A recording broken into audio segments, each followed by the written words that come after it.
बिस्मिल्लाहिर्रहमानिर्रहीम। अस्सलामुअलैकुम नाज़रीन, हकीम खुर्रम शहज़ाद मल्ली आपसे मुखातिब हूँ। नाज़रीन, आज हम एक मारूफ़ नुस्ख़ा तैयार करने जा रहे हैं जो यकीनन आपके इल्म में भी होगा, आपने पहले सुन भी रखा होगा और इसके बारे में हो सकता है आपने पहले तजुर्बा भी किया हो। ये एक बेहतरीन लाजवाब नुस्ख़ा है। कुछ हुक्मा कहते हैं कि ये तिब्बे नबवी का नुस्ख़ा है, लेकिन मैं इस बारे में श्योर नहीं हूँ। लेकिन ये सुनी सुनाई बात मैं आपके साथ शेयर कर रहा हूँ कि ये तिब्बे नबवी का नुस्ख़ा है, लेकिन इसके अज्ज़ा को देखा जाए तो वो इंतहाई फ़ायदेमंद हैं। तो हो सकता है ये तिब्बे नबवी का ही नुस्ख़ा हो, लेकिन तिब्बे यूनानी में तो ये बहुत ज़्यादा आजकल इस्तेमाल किया जा रहा है और अजमल दवाख़ाना वाले तो ये तैयार भी बेचते हैं। मेरे ख़्याल में सबसे पहले उन्होंने ही इसमें कुछ चीज़ें और ऐड करके तो ये नुस्ख़ा अवामुन्नास की फ़लाह के लिए शेयर किया था। ये जो दवाई है, ये जिस्म में कोलेस्ट्रॉल की ज़्यादती को ख़त्म करती है, दिल के जो बंद वाल्व हैं उनको खोलती है, बंद शरियानों को खोलती है और हाई ब्लड प्रेशर के हवाले से जो हमारा नज़रिया है कि ये जिस्म में किसी तरह की ब्लॉकेज हो जाती है, जिसको खोलने के लिए दिल अपना दबाव डालता है तो बीपी हाई होता है। तो ऐसे ब्लड प्रेशर के मरीज़ों के लिए भी बहुत शानदार नुस्ख़ा है। इसको इस्तेमाल करके तो वो हमेशा के लिए ब्लड प्रेशर की दवाई को छोड़ सकते हैं। अब इसके अज्ज़ा पे बात कर लें तो इसमें 5 चीज़ें इस्तेमाल होंगी। सबसे पहले इसमें अदरक का जो रस है वो इस्तेमाल होगा, लहसुन का रस इस्तेमाल होगा, नींबू का रस इस्तेमाल होगा और इसमें सिरका जो सेब है वो इस्तेमाल होगा और बाद में इनके बराबर वज़न हम शहद ख़ालिस इस्तेमाल करेंगे। तो आइए नुस्खे के अज्ज़ा को देखते हैं और इसको बनाने का तरीका भी देखते हैं। जी, ये सबसे पहले देसी लहसुन है। तो लहसुन आपने ये याद रखना है देसी लेना है, जो बाज़ार में मोटा-मोटा लहसुन आता है हाइब्रिड वो आपने नहीं लेना। आपने देसी लहसुन लेना है और देसी लहसुन से 1 कप पानी आपने निथरा हुआ हासिल करना है।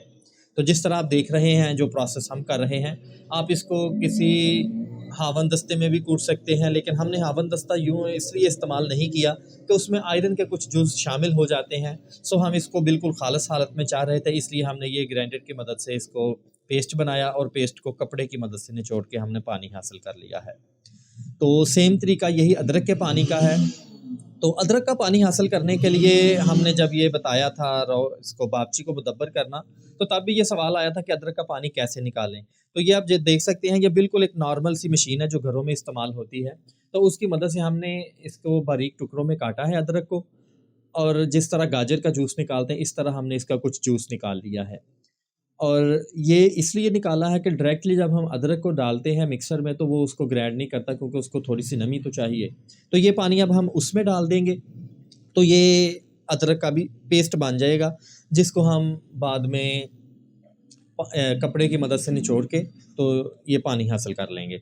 और तीसरा जो नींबू का पानी है, तो वो आप हाथों की मदद से भी निकाल सकते हैं, जिस तरह नींबू को निचोड़ा जाता है और इसके लिए वो मशीन भी मिल जाती है, आप उसको दबा के तो आसानी से निकाल सकते हैं।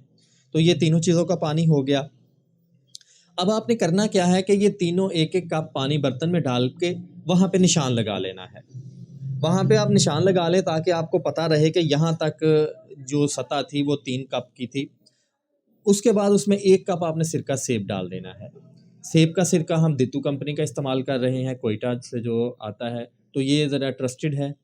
इसके बारे में ये है कि ये ख़ालिस होता है और आप किसी अच्छी कंपनी का भी ले सकते हैं, लेकिन हम ये दितू वालों का इस्तेमाल कर रहे हैं।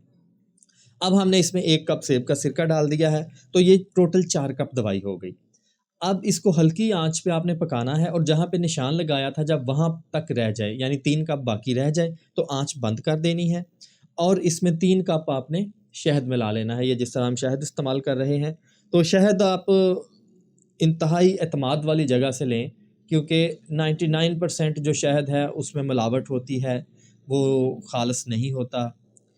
कोई बिल्कुल चीनी का, गुड़ का, डिफरेंट जो भी तरीके हैं वो बना के मार्केट में बेचते हैं, तो आप इंतहाई काबिल एतमाद जगह से ख़रीदें। तो इसमें 3 कप आप शहद मिक्स कर लें, ये आपकी टोटल 6 कप दवाई बन गई।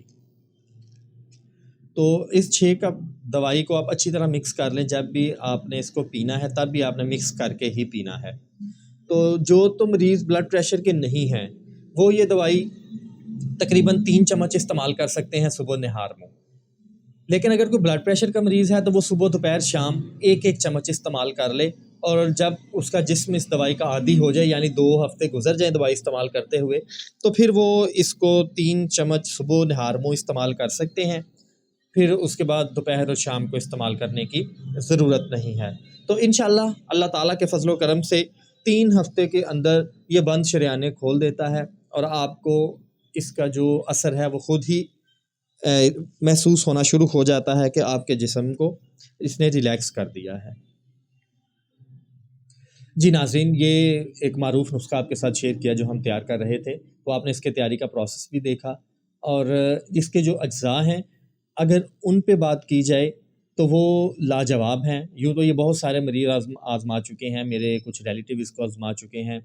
मेरे एक बड़े भाइयों की तरह मेरे दोस्त भी हैं, मियाँ सैफ बशीर साहब, तो उन्होंने मुझे ये बताया था अपना एक्सपीरियंस। नुस्खा तो गो मेरे इल्म में था, लेकिन उन्होंने अपना एक्सपीरियंस बताया था कि इस्तेमाल करने के बाद उनको जो दिल के मसाइल थे, जो मैदे के मसाइल थे, वो किसी तरह के बाकी नहीं रहे और बिल्कुल हैप्पी ज़िंदगी गुजार रहे हैं, फ्रेश रहते हैं।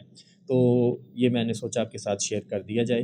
तो इंशाल्लाह मुलाकात होगी नेक्स्ट वीडियो में, तब तक इजाज़त दीजिए। अल्लाह हाफ़िज़। वमा अलैना इल्लल बलागु